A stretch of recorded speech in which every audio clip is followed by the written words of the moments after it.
मदनपुर नामक एक बहुत ही सुंदर गांव था।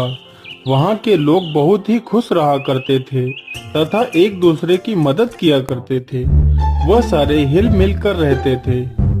अरे बेटा, जल्दी लौट कर आ जाना।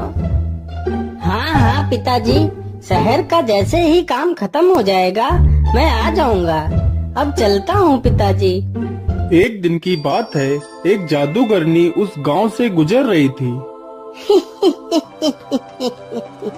इतनी सुंदर नगरी तो मैंने कभी नहीं देखी।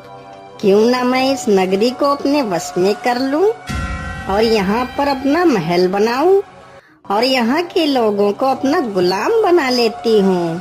फिर जादूगरनी उस गांव पर अपना काला जादू कर देती है और गांव के लोगों से अपनी सेवा करवाती है।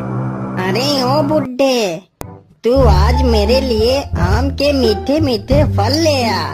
मुझे आज आम के फल खाने का बहुत मन हो रहा है।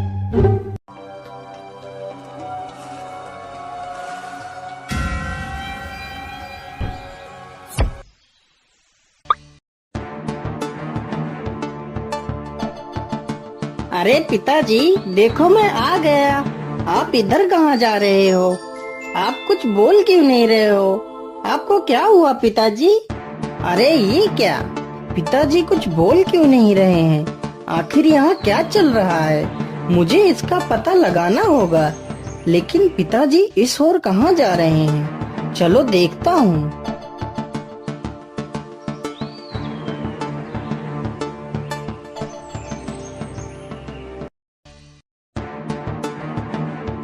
अरे बुड्ढे, तू आम ले आया?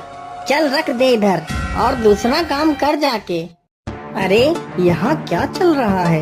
ये औरत कौन है? मुझे साधु बाबा के पास जाकर पूछना चाहिए। बाबा आंखें खोलो बाबा, बाबा मेरी मदद करो। बाबा उठो। क्या हुआ बेटा, तुम इतना शोर क्यों मचा रहे हो? तुम्हें क्या समस्या है? बाबा, हमारे गांव के लोगों को क्या हो गया है? मेरे पिताजी को क्या हो गया है? वो मुझे पहचान क्यों नहीं रहे हैं? और बाबा, महल में वो औरत कौन है? जब मैं यहाँ से शहर गया था तो यहाँ पर कोई महल नहीं था। ये सब अचानक से क्या हो गया है बाबा? मैं कुछ समझ नहीं पा रहा हूँ। फिर बाबा ध्यान लगाकर देखते हैं और बताते हैं, बेटा वह कोई औरत नहीं बल्कि एक जादूगरनी है और उसने पूरे गांव पर अपना काला जादू कर रखा है। तो बाबा जी, मैं अपने गांव की रक्षा कैसे करूं? मैं अपने पिताजी को कैसे बचाऊं? बाबा मुझे कोई उपाय बताइए।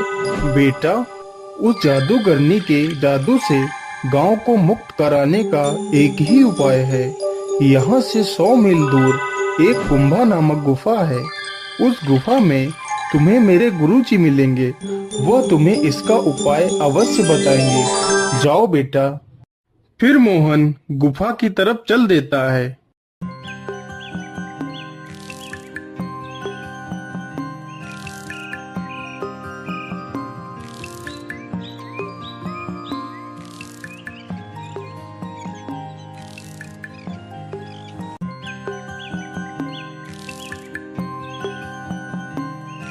मोहन गुफा में पहुंचकर साधु बाबा को सारी बात बताता है।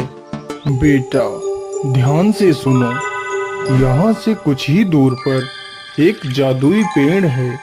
उस पेड़ में ही उस जादूगरनी की आत्मा है। अगर तुम उस पेड़ को नष्ट कर दो तो उस जादूगरनी की मृत्यु हो जाएगी और तुम्हारा गांव काले जादू से मुक्त हो जाएगा। लेकिन बाबा, मैं उस पेड़ को पहचानूंगा कैसे? बेटा, उस पेड़ को पहचानना ज्यादा मुश्किल नहीं है। उस पेड़ के चारों तरफ एक अलौकिक प्रकाश जगमगा रहा होगा। ठीक है बाबा, मैं चलता हूँ। मुझे आशीर्वाद दीजिए।